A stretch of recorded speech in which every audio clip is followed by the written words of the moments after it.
So I basically divide my arguments into two parts. The first part is that one requires, like, it's necessary for the bad type of evil, let's say, like people suffering and all these things, whether it's wars or whatever it is, in order to have the good type of suffering. Because when you have the bad type of suffering that you think is unnecessary, for example, whether it's wars or whatever it is, you try to avoid that bad suffering, and then by extension you get all the things you like about the human condition. You get progress, you get human consciousness in and of itself requires suffering in order to overcome that suffering and then come out better at the other side of the spectrum, if that makes sense.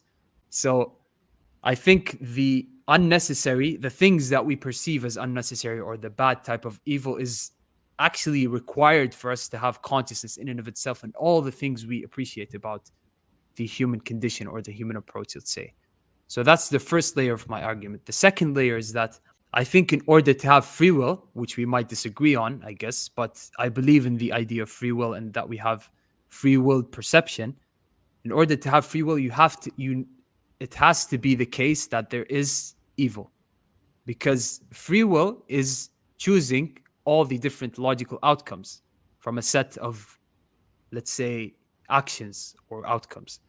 So if you actually repress part of, let's say, if you assume that you repress people from committing evil, then you don't actually have free will in the first place. Does that make sense? Mm.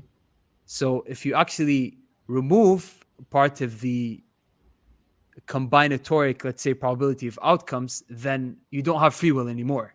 You kind of contradicted the idea of free will in and of itself.